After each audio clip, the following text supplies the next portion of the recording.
किसी ने क्या कमाल की बात कही है कि ज़िंदगी में सफल होने के दो ही रास्ते हैं, एक मेहनत और दूसरी किस्मत।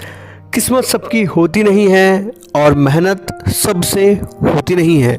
नमस्कार दोस्तों, मैं हूं अंकित और आप देख रहे हैं मेरा चैनल डोंट गिव अप। एक छोटी सी कहानी। ये कहानी एक शिल्पकार की जो अपने काम से संतुष्ट नहीं है, जिसे अपने काम करने में मज़ा नहीं आता। एक दिन वो रात में एक सपना देखता है। उस सपने में देखता है कि एक अधिकारी गांव में आया है और उस अधिकारी के पीछे सारे लोग घूम रहे हैं। बहुत रुतबा है उसका और वो भगवान से कहता है कि भगवान मुझे अधिकारी बना दो, वैसे भी मैं अपने काम से संतुष्ट नहीं हूँ। और सच में वो अगले दिन अधिकारी बन जाता है। वो अपने ऑफिस में जाता है रौब से, सुटेट बुटेट, सारे कर्मचारी उसके आगे पीछे घूमते हैं। उसे बहुत खुशी होती है और तभी वहाँ एक नेता आता है और वो नेता अधिकारी पे रौब झाड़ने लगता है और उसे समझने लगता है कि ये नेता तो अधिकारी से भी बड़ा होता है। और वो भगवान को कहता है कि मुझे नेता बना दो। भगवान उसे नेता बना देते हैं। अब वो नेता बन के बहुत खुश रहता है और बहुत सारी रैलियों में भाग लेने लगता है। एक बार वो मंच से जब भाषण देते रहता है, ऊपर सूरज की गर्मी उसे बहुत लगती रहती है और सूरज की गर्मी से परेशान होकर वो बेहोश हो जाता है। और जब उसे होश आता है तो उसे एहसास होता है कि नेता से भी ज़्यादा ताकतवर तो सूर्य है, जिसकी गर्मी से सारे लोग परेशान हैं। उसके पास इतनी ताकत है कि वो सबको परेशान कर देता है, सबको हैरान कर देता है। तो वो भगवान से कहता है कि मुझे सूर्य बना दो।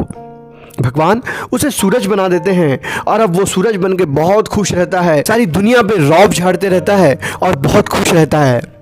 लेकिन वो देखता है कि एक किसान खेत में पूरी शिद्दत से काम कर रहा है। मैं कितनी भी गर्मी बढ़ा रहा हूँ, उस किसान पे कोई परिणाम नहीं हो रहा है। जब गौर से देखता है तो उसे पता चलता है कि हवा आ रही है, जिसके कारण मेरी गर्मी का उस किसान पे कोई असर नहीं हो रहा है। मैं जितनी गर्मी बढ़ा रहा हूँ, हवा उतनी ही गर्मी को कम कर दे रही है। और वो भगवान से कहता है कि सूरज से भी ज़्यादा ताकतवर तो हवा है, मुझे हवा बना दो। और भगवान उसे हवा बना देते हैं। अब हवा बन के वो बहुत स्पीड में बहने लगता है, यहाँ से वहाँ वायु के रूप में। उसे बहुत अच्छा लगता है और वो बहुत स्पीड में यहाँ से वहाँ घूमने लगता है। और तभी वो देखता है कि वो एक जगह जाकर अटक गया है और जहाँ अटका है वहाँ से आगे वो बढ़ नहीं पा रहा है। उस हवा को एक बड़ी सी चट्टान ने, एक बड़े से पहाड़ ने रोक रखा है। और तब उसे लगता है कि हवा से भी ज़्यादा ताकतवर तो ये पहाड़ है। तो भगवान से कहता है कि भगवान मुझे पहाड़ बना दो।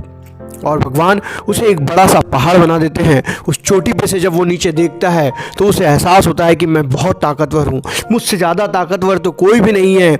और थोड़ी देर में उसे जब दर्द का एहसास होता है, वो दर्द से कराहने लगता है।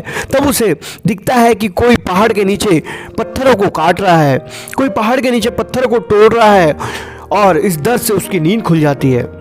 तब उसे याद आता है कि वो तो शिल्पकार है, उसका काम ही है पहाड़ों से पत्थरों को तोड़ना और मूर्तियां बनाना।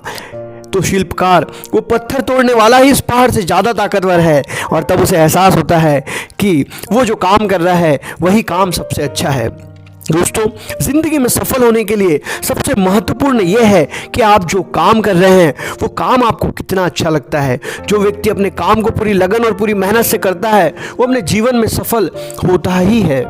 क्योंकि ज़िंदगी में अगर सफल होना है तो अपने काम से प्यार करो, अपने काम को 100% दो, 100% डेडिकेशन से करो, तभी तुम अपने जीवन में सफल हो पाओगे।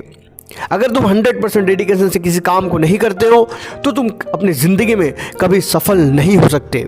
ये छोटी सी कहानी अगर आपको कोई बेहतरीन मैसेज देके गई है तो कमेंट करके ज़रूर बताइए। साथ ही साथ अगर चैनल पे नए हैं तो चैनल को सब्सक्राइब करिए और बेल आइकॉन को हिट करना ना भूलिए, ताकि आने वाले वीडियोस की नोटिफिकेशन आपको सबसे पहले मिल सके। मैं इस चैनल पे रोज़ सुबह 7 बजे एक नई कहानी के साथ आता हूँ। तब तक के लिए अलविदा, जय हिंद, वंदे मातरम।